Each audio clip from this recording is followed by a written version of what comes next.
সন্তানের নাম রাখার ক্ষেত্রে কি কি বিষয় বিবেচনা রাখা উচিত? সন্তানের নাম রাখার ক্ষেত্রে মৌলিকভাবে কয়েকটি বিষয় আমাদের লক্ষ্য রাখতে হবে। প্রথম হলো, নামের ভিতরে কোনো শিরক যেন না থাকে সেদিকটি খেয়াল রাখতে হবে। যেমন আবদুল্লাহ, আব্দুর রহমান এই নামগুলোর মাধ্যমে আমরা আল্লাহর দাসত্বের প্রকাশ এবং প্রমাণ দিয়ে থাকি, স্বীকৃতি দিয়ে থাকি। এখানে যদি এমন কোনো নাম থাকে যেমন আব্দুল উজ্জা, আব্দুল অমুক তমুক, এমন কিছু থাকে যেগুলো আসলে শিরকের পর্যায়ে যায়, তাহলে সেক্ষেত্রে সেরকম নাম রাখা যাবে না।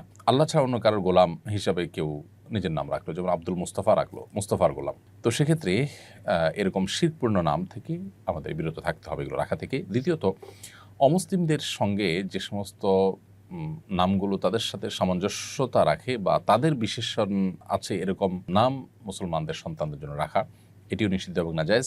এবং সেই সাথে যে নামের অর্থ মন্দ, সেটার অর্থের মধ্যে খারাপ কিছু আছে সেটা। আর 4 নম্বর হলো, যেই নামের মধ্যে অহমিকা প্রকাশ পায় এরকম কিছু বা নিজের বড়ত্ব এবং পবিত্রতাকে প্রকাশ করবার জন্য নাম ধারণ করা, সেগুলো মূলত নিষিদ্ধ। এই মৌলিক বিষয়গুলোকে মাথায় রেখে যদি আমরা নামকরণ করি ইনশাআল্লাহ ঠিক আছে। কোনো নাম ব্যক্তির নামের মধ্যে পুততা, পবিত্রতা, তার ভালো দিক প্রকাশ হতে পারে, সেটা সমস্যা নেই। কিন্তু এটা প্রকাশ করার উদ্দেশ্যে নামকরণ করা, বিশেষ করে যেটা নিছকই অহমিকারী বার্তা বহন করে, সেরকম নাম রাখা, বিশেষ করে অহমিকা প্রদর্শনের উদ্দেশ্যে, সেটি নাজায়েজ। নাম রাখার ক্ষেত্রে আমাদের কয়েকটি স্তর আছে। সবচেয়ে ভালো নাম রাখা হবে তখন যদি আমরা আবদুল্লাহ, আব্দুর রহমান রাখি। নবী সাল্লাল্লাহু আলাইহি ওয়াসাল্লাম পরিষ্কারভাবে হাদিসে বলেছেন আবদুল্লাহ, আব্দুর রহমান হলো সবচেয়ে উত্তম নাম।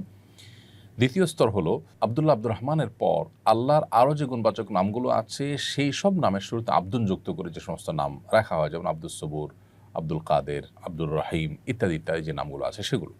মেয়েদের ক্ষেত্রে এই সব নামের ক্ষেত্রে শুধু আমাতুন যুক্ত করলে হয়ে যাবে, আমাতুল্লাহ, আমাদুর রহমান, আমাদুস সবুর ইত্যাদি ইত্যাদি। আর তৃতীয় নম্বর যে নামগুলো, সেগুলো হলো নবী রাসূলদের নাম।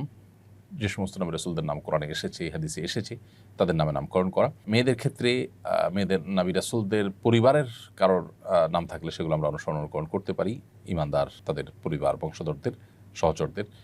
আর চতুর্থ হলো সাহাবায়ে কেরাম, তাবেঈ এবং নেককার যে সমস্ত পূর্বসূরীরা চলে গেছেন তাদের নামে নামকরণ করা। এবং 5 নম্বর হলো যে কোনো সুন্দর অর্থবহ নাম রাখার ক্ষেত্রে 5টা স্তর মাথায় রেখে আপনি নাম রাখতে পারেন সন্তানের। আমার এক সহপাঠী ফেসবুকে আত্মহত্যার স্ট্যাটাস দিয়েছিল, আমি তখন গুরুত্ব দেইনি। পরে জানতে পারি সে সত্যি আত্মহত্যা করেছে। আমি মনে করি আমি যদি তখন কিছু করতাম হয়তো সে বাঁচত। এই অনুভূতি থেকে মুক্তি পেতে কি করা উচিত? আমি অনুশোচনায় ভুগছি। প্রিয় ভাই, আত্মহত্যা করা কবিরা গুনাহ, মহা অপরাধ। আত্মহত্যাকারী জাহান্নামে নিবেদিত হবে, নবী সাল্লাল্লাহু আলাইহি ওয়াসাল্লাম বলেছেন। আল্লাহ তার আমাদেরকে হেফাজত করুক। পশ্চিমা সভ্যতা এটি আমাদের মধ্যে যত বেশি বিস্তার লাভ করছে তত বেশি আমাদের মধ্যে ডিপ্রেশনের পরিমাণ বাড়ছে, আত্মহত্যার প্রবণতা তত বেশি বৃদ্ধি পাচ্ছে। কোনো ব্যক্তি আত্মহত্যা করতে যাচ্ছে, এটি আপনি জানার পর যদি তাকে নিবৃত্ত করার কোনো উপায় আপনার কাছে থাকে, তাহলে আপনার কর্তব্য, আপনার উপর ওয়াজিব এবং আবশ্যক হয়ে যায় তাকে নিবৃত্ত করতে উদ্যোগী হওয়া। যদি আপনি বুঝতে ভুল করে থাকেন, মনে করেছেন যে আবেগে দিয়েছে, এটার এমন কোনো সিরিয়াসনেস এখানে নাই, সেটা মনে করে আপনি এড়িয়ে থাকেন, তাহলে এটা আপনার বোঝার ভুলের কারণে আশা করে যে আল্লাহ তাআলার কাছে আপনি গুনাহগার হবেন না। বিধায় এটা নিয়ে অহেতুক মর্মপীড়া আপনার ভোগার প্রয়োজন নেই। তবে হ্যাঁ, এটা ঠিক যে এখান থেকে শিক্ষা নিয়ে আপনি পরবর্তীতে এই জাতীয় ইস্যুগুলোকে আরেকটু গুরুত্বের সাথে দেখার চেষ্টা আপনাকে করতে হবে এবং সেই সাথে আপনার এখানে যে উদ্যোগ নেওয়ার সুযোগ ছিল যেটা আপনি নেননি, সেটার কারণে আল্লাহর কাছে আপনি ইস্তেগফার করবেন, ক্ষমা প্রার্থনা করবেন, ভবিষ্যতের জন্য এরকম ভুল না হয় সেজন্য আল্লাহ তাআলার সাথে প্রতিশ্রুতিবদ্ধ হবে।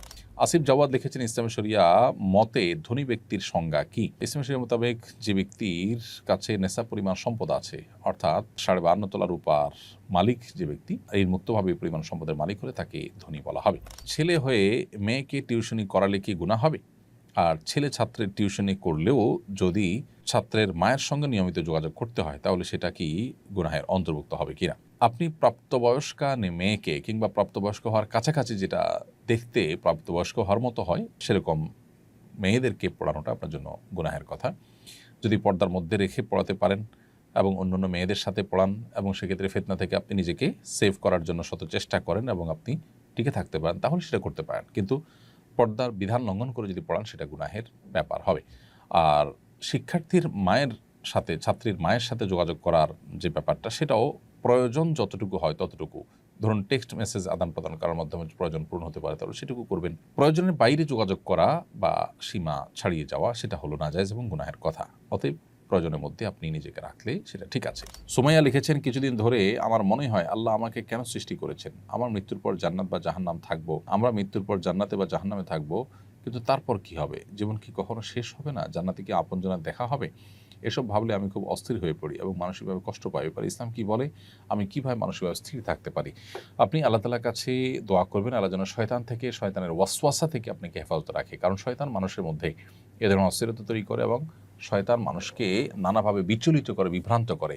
এজন্য আপনি দেখবেন নামাজের শুরুতে, কোরআন তেলাওয়াতের শুরুতে, এমনকি সন্তান জন্মগ্রহণ করার পর শুরুতে তার জন্য দোয়া করা, সব ক্ষেত্রেই কিন্তু শয়তান থেকে পানা চাওয়ার দোয়া রয়েছে। পদে পদে নবী করিম সাল্লাল্লাহু আলাইহি ওয়াসাল্লাম কেন আমাদেরকে শয়তান থেকে পানা চাইতে বলেছেন আল্লাহর কাছে? কারণ শয়তান আমাদেরকে এইভাবে নানাভাবে ক্ষতিগ্রস্ত করে। আউযু বিল্লাহি মিনাশ শাইতানির রাজিম বেশি বেশি পড়বেন, ইনশাআল্লাহ আপনার এই মানসিকতা দূর হবে। এছাড়া আপনি কোনো রাখি শরণাপন্ন হয়ে রুকিয়াও করতে পারেন। ইনশাআল্লাহ শয়তানের থেকে আল্লাহ তাআলা আপনাকে হেফাজত রাখবেন। সেই সাথে আখিরাতের সাথে দুনিয়াকে আমরা মিলিয়ে মূলত এই ভুলগুলো করে থাকি। দুনিয়াতে আমরা যেভাবে ভাবি, আমরা আখিরাতটাকে সেরকম ভাবলে তখন এ ধরনের বিচলিত হওয়ার বিষয়গুলো আমাদের সামনে আসবে। কিন্তু যদি আমরা এই ইয়াকিন রাখি যে আখিরাতের সাথে দুনিয়ার সাথে কোনো তুলনা চলে না, আখিরাতের জগৎটা, অদৃশ্যের জগৎটা সম্পূর্ণ ভিন্ন। আমরা যদি শুধুমাত্র পৃথিবীতে আমরা যারা বসবাস করছি, আমরা যদি মহাশূন্যে, মহাকাশে যে বাস্তবতা, সেটার সাথে পৃথিবীর এই ধরাপৃষ্ঠের বাস্তবতা, দুইটাকে আমরা তুলনা করতে দেখব বহু বেশ কম। তাহলে সেক্ষেত্রে অনন্ত অসীমকালের যে আখিরাত, পরকাল, যেটা মানে লোকচক্ষুর আড়ালে, যেটা এই দৃশ্যমান জগৎ যেটা আছে, এই মহাসৃষ্টি, মহাশূন্য, এই পৃথিবী, এই জগতের বাইরের জগতে, সেই জগতের পুরো বিষয়টা সম্পূর্ণ ভিন্ন হবে। তখনকার কিয়ামতের একদিন হবে দুনিয়ার শত শত হাজারো বছরের সমতুল্য। সেটার সাথে দুনিয়ার কোনো কিছুর তুলনা হবে না। জান্নাতে গেলে সেখানে আমাদের কোনো কষ্ট হবে না, সেখানে প্রিয়জনদের সাথে দেখা হবে। জাহান্নামে গেলে অনন্তকাল জাহান্নামে থাকতে হবে। সেজন্যই তো আমরা জাহান্নাম থেকে বাঁচার পদ্ধতিতে থাকবো, আল্লাহ তাআলার প্রতি ঈমানের পথে থাকবো ইনশাআল্লাহ। মাহমুদুল হাসান আপনি লিখেছেন, শারীরিক প্রতিবন্ধিতার কারণে পরনির্ভরশীল ব্যক্তির বিয়ের বিধান কি? তারা কি বিয়ে করতে পারবে? প্রতিবন্ধকতা এটা বিবাহের জন্য বাধা নয়। শারীরিক প্রতিবন্ধকতা নিয়েও কেউ চাইলে বিয়ে করতে পারেন। এক্ষেত্রে দুটি বিষয় লক্ষ্য করতে হবে। প্রথমত, যার শারীরিক প্রতিবন্ধকতা আছে তার প্রতিবন্ধকতা তার স্ত্রীর হক আদায়ে যেন প্রতিবন্ধক না হয়। এমন কিছু প্রতিবন্ধকতা আছে যেগুলো সত্ত্বেও তিনি স্ত্রীর হক আদায় করতে পারেন। ভরণ-পোষণের বিষয়টা হলো, তিনি তার ভরণ-পোষণ নিজে দিতে না পারলে তার পক্ষ থেকে তার বাবা, ভাই, অন্য কেউ যদি দায়িত্ব পালন করেন তাতেও হয়ে যাবে। অথবা স্ত্রী যদি বলেন যে না, ভরণ-পোষণের পরে আমার এত চাপাচাপি নেই, বরং আমি নিজে সেটা অ্যারেঞ্জ করব, তাতেও কিন্তু বিয়ে বিশুদ্ধ হয়ে যায়। অতএব প্রতিবন্ধী মানুষ হলে তাকে বিয়ে করা যাবে না বা তাকে বিয়ে দেওয়া যাবে না, ব্যাপারটা সেরকম না। ছেলে হোক আর মেয়ে হোক, প্রতিবন্ধী হলে তাদেরকে বিয়ে নেওয়া জায়েজ আছে। শুধু দেখতে হবে যে এই প্রতিবন্ধকতা যেন নিজের জীবনসঙ্গীর কোনো হক আদায় করার ক্ষেত্রে তাকে তিনি যেন অপারগ না হন। আর দ্বিতীয়ত যে বিষয়টি, সেটি হলো যে তার যে সঙ্গিনী, তিনি যদি এই বিষয়টি জানেন যে তিনি এই দিক থেকে প্রতিবন্ধী, তাহলে সেক্ষেত্রে সেটা জানা সত্ত্বেও তিনি যদি রাজি থাকেন, তাহলে বিবাহ সম্পূর্ণ বিশুদ্ধ। শরীয়ত সেখানে কোনো প্রকার ইন্টারফেয়ার করে না। আমার আব্বুর চাপে নানুর দেওয়া জমি বন্ধক রেখে ব্যাংক লোন নিয়েছিলেন। এখন লোন শোধ না হওয়ায় সেই জমি নিলামে যাওয়ার পথে। এতে কি আম্মুর কবরে শাস্তি হতে পারে? আর সন্তান হিসেবে আমাদের করণীয় কি? প্রথম কথা হলো যে অন্যায় নির্দেশ এটা কারোরই পালন করা উচিত নয়। আপনার বাবা যতই চাপ দিয়েছেন, আপনার মায়ের উচিত ছিল এটাকে ডিনাই করা। হারাম কাজে কেউ প্রেসার দিলেও সেটাকে ডিনাই করা উচিত। তারপরে যদি তার ডিনাই সত্ত্বেও তাকে নিরুপায় করা হয়, এরকম পর্যায়ে নিয়ে যাওয়া হয়, তাহলে আশা করা যায় তিনি এর দায় থেকে মুক্ত থাকবেন। তারপরও যেহেতু এ ধরনের একটা গুনাহের কাজের সাথে তিনি জড়িয়েছেন, সন্তান হিসেবে আপনাদের কর্তব্য হলো এখন তার জমি বিক্রি করে হলেও ঋণ পরিশোধ করে দিবেন। এবং তিনি যে অন্যায় কাজ করেছেন, হোক সেটা চাপের কারণে করলে হয়তো অন্যায়ের মাত্রা কমবে, কিন্তু তার অন্যায় তো অবশ্যই হয়েছে। যেটুকুই হোক, সেই জন্য আল্লাহ তাআলার কাছে মায়ের তরফ থেকে মাগফিরাত তলব করবেন, কামনা করবেন, ইস্তেগফার করবেন, আল্লাহর কাছে মাপ চাইবেন। আস-সুন্নাহ ফাউন্ডেশন, উম্মার স্বার্থে সুন্নাহর সাথে।